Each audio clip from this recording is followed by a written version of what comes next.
Okay, good. Welcome, everybody. My name is Konrad Pawlus, and I'm Chief Product Officer at BEIT. And today we would like to introduce you, show you, and demo our recent achievement, which is a hybrid quantum classical platform for covalent inhibitor drug discovery. Uh, yeah, and the agenda for today is that I will do some brief introduction about BEIT, about people who will present. Then we will dive into QDQ and NVIDIA. We'll have details about our pipeline and recent development, live demo of a product, and then we'll leave some time for questions. So feel free to ask those at the end. And just briefly about BEIT, we are a Kraków-based startup working on an end-to-end pipeline for small molecular drug discovery. The unique part about BEIT is that our algorithms are quantum inspired and actually are ready to be run on the quantum computers, both current machines but also upcoming fault tolerant machines. The problem we are solving, let's wait the screen to load, it's a bit wide. So the problem we are solving is this suboptimal computational selection in an early stage of drug discovery pipeline. 68% of drug discovery candidates are failing due to not optimal selection of a candidates. And this affects like 30 to 40% of final preclinical lead failures in a further pipeline development. And our approach is to build one quantum enhanced, quantum inspired pipeline for this computational phase of a drug discovery. So from the target docking and rescoring to actually a lead optimization and free energy perturbation calculations, both on a classical currently available architecture, but also on the upcoming quantum machines. And as they grow, we shift more and more towards those solutions. And today we have three wonderful speakers. First, Esperanza from NVIDIA. She's leading a relationship management and quantum computing at NVIDIA. We have also Emil Żak, our R&D head of quantum algorithms at BEIT. He is the lead of a project Angelo, which we will present today. And we have also Linn. She is our drug discovery specialist. She will tell you more about from the pharma perspective and the drug discovery. Emil will, of course, take more about the quantum part of our presentation. So I think that's all of a quick introduction. And Esperanza, the floor is yours. Well, thank you so much for having me. I will start by elaborating on NVIDIA history of enabling computing revolutions from the early days of scientific computing powered by CUDA to deep learning Gen AI. And as we are going to see next, quantum computing is one of such revolutions. So I will elaborate now on what we do in NVIDIA. We are not building qubits. What we are doing is building all accelerated quantum supercomputers. So the following question comes, which is an accelerated quantum supercomputer? Well, it is this.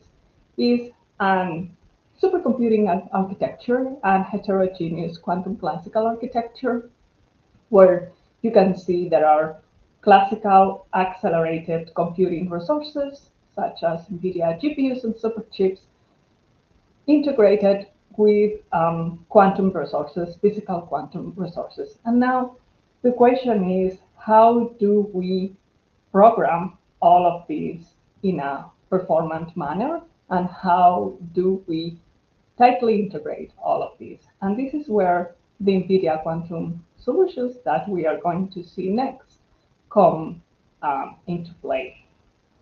So The NVIDIA quantum platform is really composed by different components, from NVQ-Link, which is a reference architecture for the low latency integration of GPUs and TPUs, to cuQuantum, which is a simulation and backends, to CUDA-Q, which is the open source platform for accelerated quantum supercomputers. And on top of that, we can see the CUDA-Q quantum error correction and CUDA-Q solvers as specific libraries for this platform. So here we can see a high-level view of CUDA-Q, which summarizes the different components, libraries, programming models, and tools, and also the simulation and GPU hardware backends, and all of these accelerated with AI supercomputing. Next, we can see here how the CUDA-Q stack goes, which gives a full picture of this architecture. I won't go into all the details, but I'm happy to take questions afterwards. And last but not least, in the next slide, we will see how everything ties together and see some, we can see as well some performance benchmarks here. So this is all from me, really. I let the floor to the next speaker, so the audience can see how CUDA-Q in action accelerate the BEIT platform. So thanks again for having me. All right. So I will continue with telling you a bit about covalent inhibitors and the challenges within designing covalent inhibitors in drug design before we go over to CovAngelo platform. So I don't know if everyone knows what covalent inhibitors are, but covalent inhibitors normally binds to their target by forming a new chemical bond. And when it forms this chemical bond, it of course inhibits or modulates the protein. And when we design these inhibitors, so in order for having accurate virtual screening and lead optimization, we often require quantum chemical calculations to reliably model these bonded interactions. And of course, why do we care about covalent inhibitors? Well, they're very important in medicine. So today we approximate that 30% of all FDA-approved drugs falls within this category. So we can see, one back, Emil, I'm just gonna, yeah. So you can see, for instance, at the bottom image, here we have energy profile of a covalent bond formation. So you can see that we have, first, we have the protein and we have a ligand, and that ligand has a warhead. So what's gonna happen is that the thiol group of that cysteine in the protein needs to form a bond with the warhead. But before that can happen, we have to overcome this activation barrier. And that, yeah, that's the peak of the curve. And when that barrier is crossed, then we have this new bond formed and we have a stable pose of the ligand in the binding pocket. So we can go to next.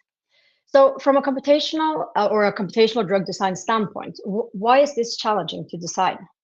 Well, if you look at conventional molecular mechanic-based docking methodologies, those are very efficient for post-prediction, but we cannot reliably describe the, for instance, the electron redistribution, transition states, or even these covalent bond formations.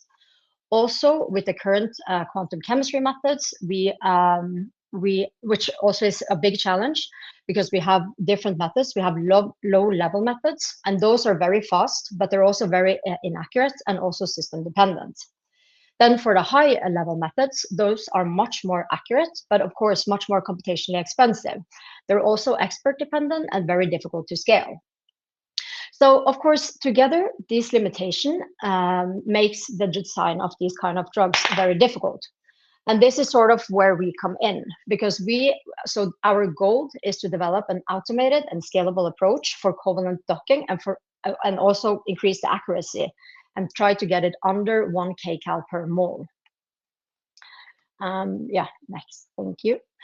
So as I said earlier, this covalent inhibitor designs require prediction of the bond forming step. And here, the activation energy determines the reaction rate, and this can be directly compared with experiments.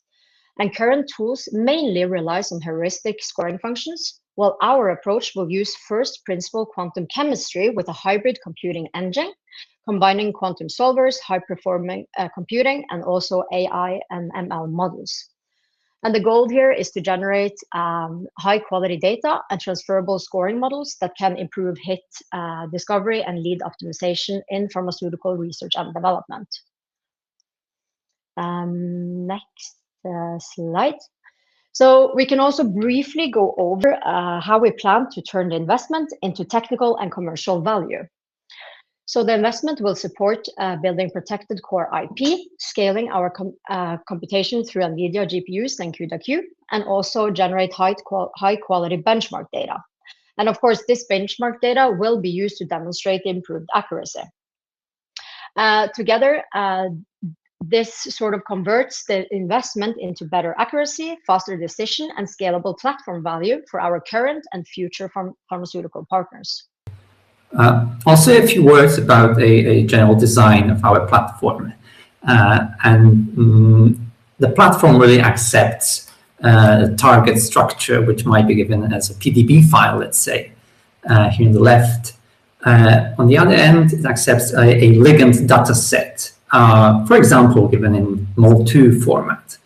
And at the end of the pipeline, what you get in return is a ranking list of these ligands scored by our platform and ranked according to the binding potency to a given receptor.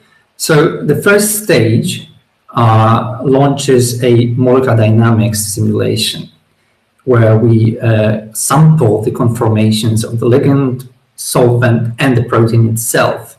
And these samples are then passed on to a quantum chemistry solver in a QMMM framework embedding. And this solver is supposed to return electronic energy for the ligand and the surrounding protein residue, let's say.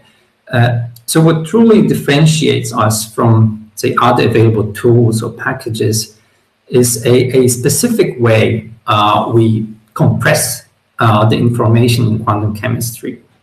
We use a quantum information based optimizer for the so-called active space. I'll say a few words about that later, but the punchline is that we can use information that we know how the orbitals communicate and squeeze this information into the compact space to save eventually qubits. But because we're modeling chemical bond formation, this is quite challenging problem because there's strong electronic correlation involved. And for that reason, we also isolate a smaller region inside this molecule where the actual bond is being formed. And we use a high-end, high-quality quantum chemistry method for that. So we embed a quantum system inside a quantum system, QM and QM. And for this quantum core solver, we have available backends ranging from CPUs or GPUs up to a quantum computer as a selection. So what you get in return once these electronic calculations are done, you get reaction barrier energy and rate constants, let's say, and other molecular features that are just sealed in an envelope and just delivered to our pharmaceutical partners. So I'll say a few words about the actual model that we have on board. And the way we start, we simulate our protein with molecular dynamics. And as I said, we isolate a small region where the ligand is bound to the protein. And inside this ligand, we isolate even smaller region where the bond is being formed. So the quantum in classical model is done and realized within the electrostatic embedding, say. And the quantum in quantum is realized with a version of density matrix embedding theory, where we have a collection of high-end solvers for the quantum region ranging from full CI to various flavors of VQE. And what is quite different from other approaches is that we use explicit solvent for modeling this system. So this is the onion that we've got. So this is about the MDN quantum chemistry solver. Now, how this process might look in practice? Well, we run MD simulation, and here you can see an actual movie from such a simulation here. Such snapshots that you can see in this videotape are then passed on to a quantum solver, which computes electronic energy, basically, in a QM-QMMM model, and returns these energies back, and we calculate averaged, ensemble averaged quantities, such as reaction barrier. So now, a few words about the core invention here, so the quantum optimizer. So we rely our method on one observation we've made, and the observation was that in certain cases, orbital entanglement is related to electron correlation molecules. And we converted this insight, let's say, into a technique that allows us to select and optimize orbitals such that you compress the information as much as possible. And we do that within the density matrix embedding theory framework. So within this framework, which is compatible with what I said before, we have a quantum system embedded in a quantum system. So this E is a quantum system, and A is small, we call it a fragment system where the bond is being formed. And we write down the Hamiltonian for that system. And in this Hamiltonian, the effect of the quantum environment on the fragment is encoded in one electron integrals. Whereas the QMMN interaction, so the interaction with the environment, the classical environment, is provided through Coulomb plus van der Waals dispersion forces. So what's specific about our approach is that we choose these orbitals for this Hamiltonian, because this is an active space Hamiltonian-like. We choose them based on their mutual communication, how they communicate.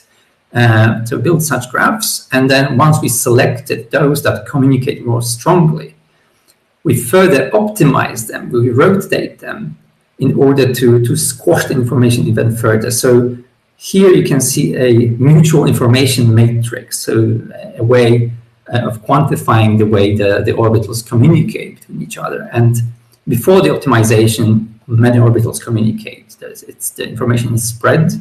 After this unitary rotation, we ensure that as much as possible information is shrinked into as small volume as possible. And this saves computational resources and qubits along the way. So this propagates. So here you can see an example of a fragment orbital and so-called DMET path orbital. So these are optimized. And an analogy that comes to mind is that if you have a standard method that you try to build your solution, so you try to build a model of the Earth, let's say, what you actually doing, using some Lego blocks, and these blocks have some shapes, and usually they are rectangular. So the more blocks you use, the better model you get. But sometimes you just need too many blocks in order to get a detailed model. So our approach is somehow along the lines that we carve the blocks and shape them such that you need fewer of them in order to get even better model of the Earth. Then for that reason, we save resources. And so the key insight here is that in doing so, we optimize a specific cost function. Here's a snippet of our algorithm that's currently protected. It's been submitted to US Patent Office. And there's a specific cost function that is a function of entropies and mutual informations that if you minimize it, you know that you've isolated a pretty compact, strongly correlated space that could be put on a quantum computer, which is supposed to be very good at such problems. And one extra feature that we've discovered along the way, and it was quite stunning, that we were trying to search for transition states. Yeah? So these orbitals were supposed to find transition states. So we included explicit water molecules and within the QMMM framework. And we found that these transition states indeed appear thanks to hydrogen bonds and water stabilization. So explicit water networks are quite important here compared to continuous models. So the last bit is the execution of this Hamiltonian, so how you solve it, this DMET Hamiltonian. And here you have a collection of possibilities, but if you want to launch it on a quantum computer, then you have to, what we basically do, we digitize this molecule into a quantum circuit. So we translate this Hamiltonian into qubits and pull these strings and submit it to quantum computer, and it's all under the umbrella of Q.Q framework, which is very handy and universal. You can choose several backends, and here's about the backends. So which sort of architectures can you use to solve the Schrödinger equation in our pipeline? And you could choose from classical computing backends through AWS. We have support from Lambda through NVIDIA's Inception, startup Inception program. We have a whole collection of NVIDIA's high-end GPUs, and this is available to our platform. And of course, quantum processing units from IQM, IBM, IonQ, others as well. So this is the pipeline overall. And I think now I'll hand over to Linn to say a few words about the case study, how we tested our platform. Yes. So for this proof of concept, we have selected a second generation Burton's tyrosine kinase, and it's called Zanubrutinib. And we know that Zanubrutinib covalently binds to a cysteine residue in the ATP binding pocket of the BTK, and this leads to an irreversible binding. So we can see that in the first step, I don't know, Emil, maybe you can hold over step 1. So you see you have the, So you see you have the BTK, and then you have binding of the inhibitor. And when that happens, this blocks the B cell signaling. And this is like a key pathway for cell survival and proliferation in malignant B cells. So when we shut down the signaling cascade, it means that the drug actually reduces cancer cell growth and promotes cell death. If we have a look at the compound profile in the blue box to the right, so clinically, Zanubrutinib is a highly selective and very potent BTK inhibitor. And it's approved for several B-cell malignancies, including diseases such as chronic lymphocytic leukemia and follicular lymphoma, just to mention some. And then next slide. I think that's yours, Emil. Okay. So the key process, as Linn described, the biology of that, the key process that happens at the microscopic level when Zanubrutinib binds to the BTK receptor is Michael addition. It's a type of electrophilic addition, a chemical reaction. So we could visualize this chemical reaction with such a plot. We can track the progress on the horizontal axis. So we start from isolated reactants. There is a cysteine from the receptor, and there is a warhead, we say, coming from the drug.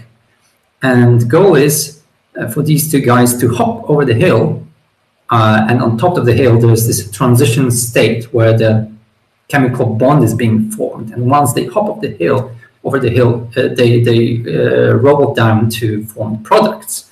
The problem is how to calculate this barrier height.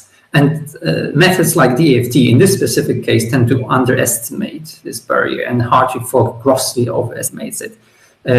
Our results are somewhere in the middle, and they are by and large within the reference values, which are also hard to establish. So I'll say about that a bit later. So what we did for Zanubrutinib, we produced a collection of calculations, let's say, where we tested standard DFT methods with solvent, coupled cluster methods, and also other active space methods with our entanglement optimized DMET. So this is the system, this is the fragment, and you can see barrier heights calculated with different methods. And DFT in the gas phase gives just negative barrier height, which is total nonsense. CCSD tends to, so a couple of cluster singles, doubles tends to underestimate it. We performed also a large CAS-SCF calculation, 1812 so-called, and it went quite close to the reference value, although reference value is also somehow vague. It's hard to get this reference accurately. And the MET in our flavor gave roughly 6 kilocalories.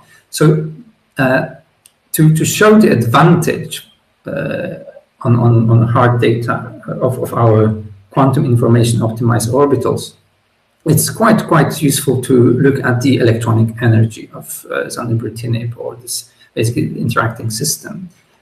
Here on the horizontal line, you've got the size of the fragment, so how many orbitals we include in the fragment, and the red line is Hartree-Fock, so it's the baseline, let's say. And if you choose your orbitals, let's say randomly, and run the MET on that, you get the green line. And the lower the energy, the better. So next, what we did, we took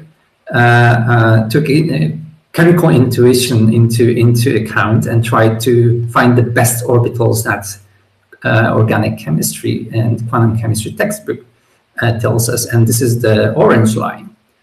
And then we launched our quantum information optimizer, and we got the blue line. So there are some savings, and for example, instead of 20 orbitals, you might need as few as 4 in our case. And this is shown here in this plot, which shows you the reduction in the number of orbitals as you go from Hartree-Fock accuracy to full couple cluster accuracy. And this saving translates 2 times to x into qubits, which is quite significant. So basically, I'd like to show a few visuals here. So how this chemical bond is being formed. So the process of going from left to right, and here on the right you've got the actual images from this optimization. You see how the transition state occurs and the bond is being formed, and here's an electron density picture, where you see how electron densities are being shared between these groups. And from these reaction barrier heights, we can calculate reaction rates, which are directly comparable to experiment. So this was pure CPU/GPU backend and pure quantum chemistry that you can just launch today on through our platform. But we also are probing and testing the might of quantum computers. And in order to do that responsibly, you need to first simulate your quantum circuits. And that's what we did. We used variational quantum eigensolver with different type of ansatz. Here is unitary coupled clusters, single doubles ansatz. And here on the right, we've got something called hardware efficient ansatz. And we tested the performance of different GPUs, high-end GPUs from NVIDIA, of simulating these quantum circuits with increasing number of qubits. Because this is quite important, how far you can get and to verify that your circuit is correct. And the story goes that with so-called state vector simulation, where you represent all the elements in your Hilbert space as an array in memory, you can get up to 28 qubits. It's barely visible here, but it's very fast as well. but memory just kills the calculation. So that's why CUDA-Q has a fabulous option of running tensor network backend with matrix product states and other things, other ways of decomposing the state. And you can see it here. So we went with the simulation up to 60 qubits. And as expected, the B200 GPUs, which are the latest, they outperform the earlier versions of, let's say, A100 or sometimes H100. And on the right-hand side, so this is very heavy ansatz. It's highly entangled. It's hard to simulate. The time is counted in hours. There's also potential for scaling. But the hardware efficient ansatz is dedicated for tensor network methods. It's compatible with tensor network methods. And we compared A100 with B200 and went up to 68 qubits. And B200 again is significantly faster if you compare these times.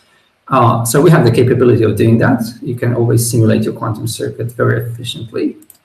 And I must say that if you decide to choose a quantum computer backend, this is very easy to do. We have it all integrated and compiled under CUDA-Q.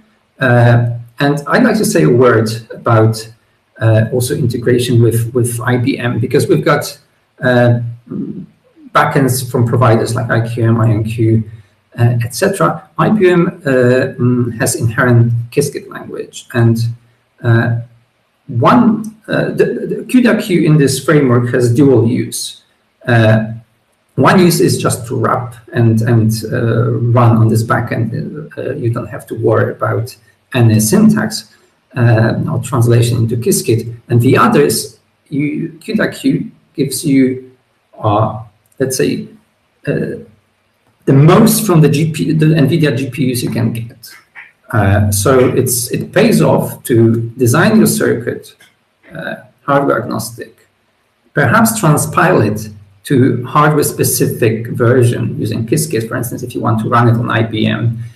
So you transpile it to topology, and then run CUDA-Q simulator and verify your circuit, and then perhaps run on IBM hardware. So for that purpose, we've written a Qiskit to CUDA-Q converter supporting several gates and basic functions. And so the last two slides are about some results for this Zanubrutinib BTK pair coming from quantum computer. So we launched VQE solver for the quantum core Hamiltonian, so for the DMET Hamiltonian with 8 qubits, and we also used some techniques to reduce the cost with anti-commuting groupings, and we got results which we compared against full CI, and there's always a systematic shift, but it wasn't bad after all, I would say. So this was done for the so-called chemical intuition orbitals and our quantum information optimized orbitals. We also tested IBM backend on IBM Kingston, the Heron QPU on 8 qubits, 4 to 8 qubits. It decoheres beyond 8 qubits. And what you can see here are calculated electronic energies for the transition state geometry and separate ligands that you need for the barrier height. And turns out that the barrier comes out negative. So it's not always favorable, and still there's a lot for the hardware to do on that end. Yeah, handing over to Linn. Yes. So we're currently running with the selected data set. So we have collected known inhibitors from the literature from both Campbell and Guide to Pharmacology, prepared these ones, and then also generated property match decoys, which is assumed non-binders. And these are in total 1,500, or the data set is in total of 1,500 compounds. And now we will evaluate how well we can separate the true actives from these decoys. In addition, we're planning to maybe perform a virtual screening from a library from Anamina, which contains covalent inhibitors. So they have this warhead, which is this acrylamide. In addition, we have direct collaboration with the pharmaceutical company, and they are providing data sets where we will do some calculations, and then we can run additional benchmarks. And this is very good because we have done a very fast hit to lead kind of communication. They do all the experiments, we do all the predictions, and then can go very fast. And next slide. Yeah. No, yeah. So this is more of a slide summarizing some of the matrices that we will use for benchmarking the workflow. So we can see on the left, we will evaluate the covalent reactivity by comparing the predicted and the experimental K intact values. And the R-square measures how well the predicted reaction rates follow the experimental trends. We can then see on the right side that we will also evaluate the screening performance with the ROC curve. And the area under this ROC curves will tell us how known inhibitors are separated from the decoys in overall. And we know that the value of 1 means that it's a perfect separation, and lower than 0.5 is just random. And of course, since we're gonna do sort of a virtual screening, we will also be depending on finding the actives early in a ranking list.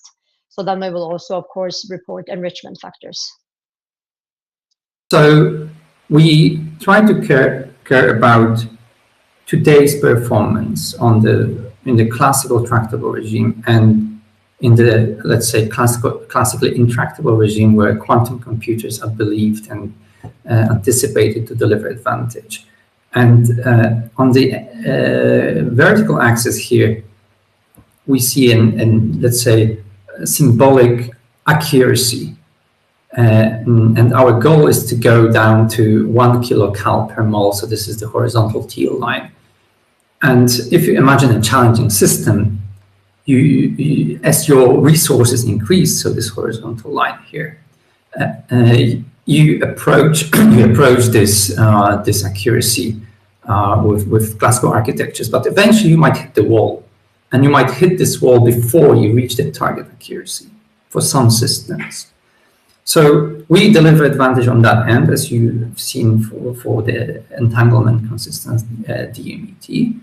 But also we integrate this framework with quantum algorithms of, let's say, today and the future. And the future is the fault-tolerant regime. So we also integrated fault-tolerant quantum algorithms built in-house that deliver up to 20 times reduction in the T-gates and qubits. Therefore, you might follow this green line instead of the standard industry line. And we get the intersection with the target sooner, a few years sooner at least. So this is a synergic effect of classical improvement on top of quantum improvement. So now it's time for a little demo.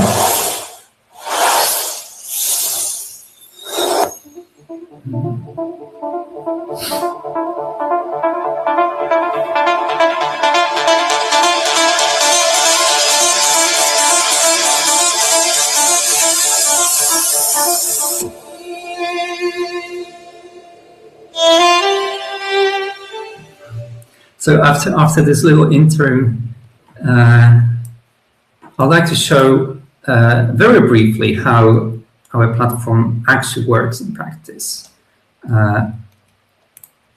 So I hope you can see my screen, and I'll try to walk through the design of the platform, the interface, and try to run an example simulation. We have a section with configuration builder. So this is where you set up your system, and you might choose your target. Here we choose this BTK receptor. You can look it up. You can choose your data set. It might be a single ligand, or it might be a data set of ligands if you wish. So this is what I showed before in the pipeline. This is our input. There are also other parameters regarding this pre-processing step. You might choose the force field, Wharton model, charge calculation method. And you move to the molecular mechanics or molecular dynamics section. So first, as you remember, we have to run this MD simulation. And the MD simulation is composed of a number of steps. First, you minimize the energy. And for that, you can either load the parameters from file, and we are compatible with GROMACS. So if you know how to use GROMACS, you can just load this. Or there's an option to use default parameters, and we did some fitting for you. You can also override and define custom parameters. So you might define number of steps or the duration in picoseconds, if you wish. You can add or remove parameters. So once energy minimization is done, you equilibrate temperature. It's another simulation. Then you equilibrate pressure. And then, only then, you do the production run. So you produce the samples. I'm going to leave these parameters as they are for now. And I think this is fine. I'll try to. This is fine. And then we can move to the QMMM part. So you have to design your quantum part inside the classical part. And we've got algorithms for that. You can either specify the residue type, or you can specify the radius of a sphere that's going to be encircled around your quantum region, and select atoms. Transition state optimization algorithm, and type of QMMM model. Here we have electrostatic embedding, and polarizable embedding is in experimental phase still. So this is QMMM part, and the last part is quantum. So all about quantum chemistry. And you define the charge of your ligand here, or basically your quantum system, multiplicity.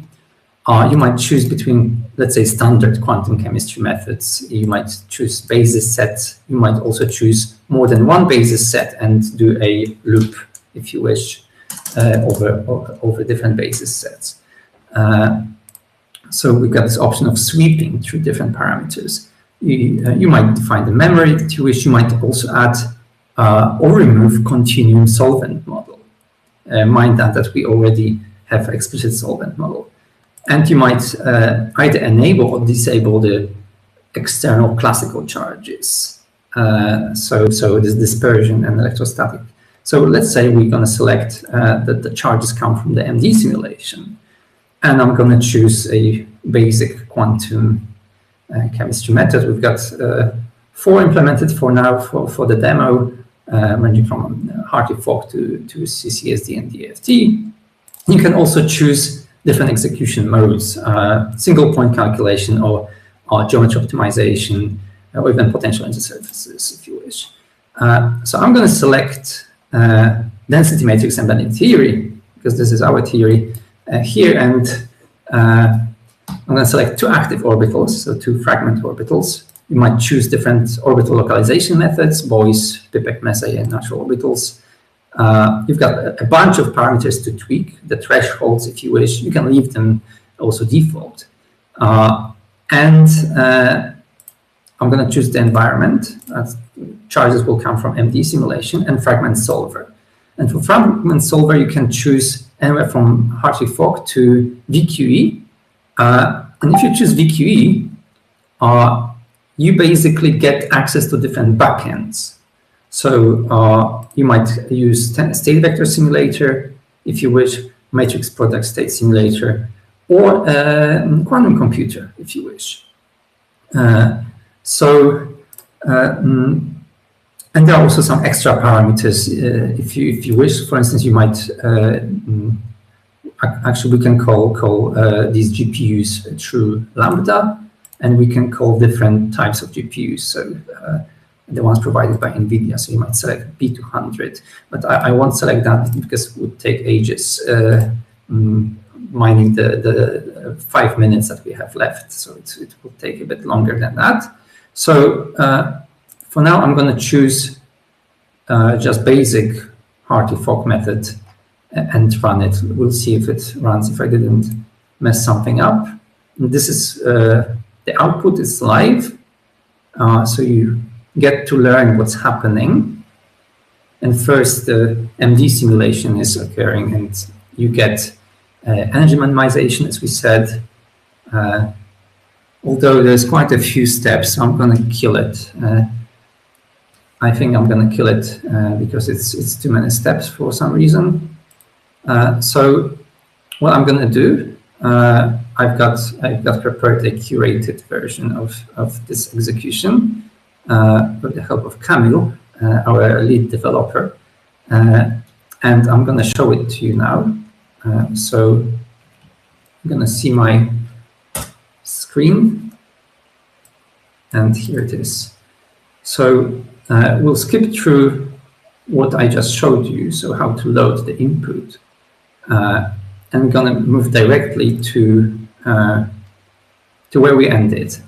Yeah, so we run energy minimization, and this is DMD calculation. And this is going to take about 2 minutes in total. And once MD is finished, you get to switch to the quantum part. And your Hamiltonian is being built, your QMMM Hamiltonian is being built. You get output energy, and you get to save these energies in a report. So you receive a report. This is the energy for Zanubrutinib. You can also download it if you wish. So there's a verbose classical molecular dynamics report and quantum chemistry report that you can have a look. So I can also show it to you. So here the report is very short. You get just to learn the energy because it was a very small calculation, but you get to access the configuration file that we've been running and all the parameters, the geometry, the molecule, so it's all there. Also, all the GROMACS inputs and outputs, if you wish. So you get access to GROMACS logs and the performance as well. So with that, I'd like to finish the demo, and I think we'll be very happy to answer any questions at this point. So I'll switch to stop sharing. Okay. Thank you a lot, Emil. We have a bunch of questions on the chat. So first question is to Emil. Does the system have BNEMO framework integrated for protein? BNEMO. And you probably can see the question in the chat also. It's from Sindar. Answering, no, we don't. We don't have Dynamo, if I understand, from Schrödinger. No, we use GROMACS for now. We integrated with GROMACS. If you're referring to the quantum, to the classical molecular dynamics solver. Okay. Another question to Linn. Does the system have protein-protein interaction? And in the case of protein-protein binding, does the workflow change for quantum refinement post-docking to reduce false positives? So first of all, there's docking of a covalent ligand into the binding pocket. So we're only focusing on interactions between the ligand and the binding pocket. Doing protein-protein docking would require something else, because then you would have a much bigger system and much more atoms. So for now, it's only for docking small molecules. But it was something more in the question about the interactions, if it was protein-protein interaction? That's actually all. Yeah. And there was one more. Can the workflow be used for oncology protein and AFTLIP, something, AFATNIB? I'm not sure if you did. PTK is an oncology protein, so I mean it can be for every single drug target that has covalent binders. It can be used, yeah. Okay, so are there any other questions from the audience? Feel free. You can ask them through the chat. Oh yeah, there's a new one. Do we have information how strongly correlated the problem is? I think, to correlate it to, I know, binding. Also, what is the underlying reference method used for calculation of the reaction barrier? So it's either to M or to Linn. That's a great question. And so we did tests of correlation strength, let's say. And I hope you can see my slides. And we discovered that for this Michael addition, for this acrylamide cysteine system, the correlation is mostly dynamic. More than 60% of the correlated state is formed by a single Slater determinant. And the methods that we've been using, benchmarking for getting the barrier, they were divided into two classes. One was density matrix embedding theory with different solvers. And the other was pure quantum chemistry, standard quantum chemistry. We used DFT, CCSD, MP2, and there are results summarized in our white paper there. Yes, so we did calculations of different classes of methods, and they are available. So DFT, so yeah, it's not very strongly statically correlated, but somehow in the intermediate regime. Although if you have a cis warhead that's a bit more homolytic, or you have more homolytic bond formation, this is where static correlation appears, and we are doing benchmarks on these systems. Okay, so one more for Emil. How black box would you consider an active space Hamiltonian generation to be? How large? It says how black box, so maybe how large. How black box. Okay, sorry, I misheard that. Yeah, so that's a good question. So in the approach that we enable is first is manual. So you decide on your budget.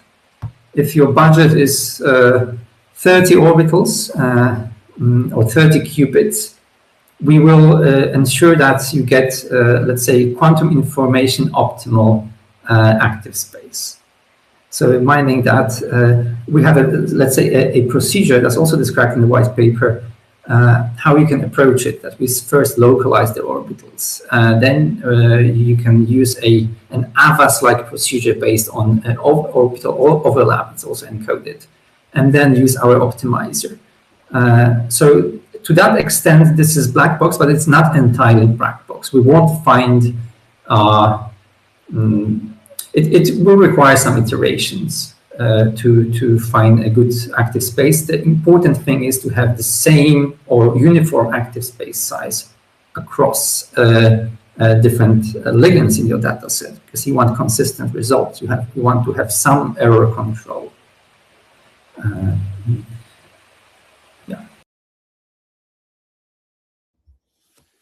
Okay, thank you very much. As we sort of are just at the time, I would like to thank you all for participation in this webinar. Feel free to shoot us any additional question, comments via email, our website, LinkedIn. And of course, we invite you to read our full white paper. Thank you, NVIDIA, for all your support. Thank you, Esperanza, for supporting us so long already. It's a pleasure to work with such a partner. So, and that's it pretty much. Have a great afternoon, evening, morning, whichever time zone you are in. Thanks, everyone. Bye. Bye-bye. Thank you. Bye-bye. Bye. Bye. Answering.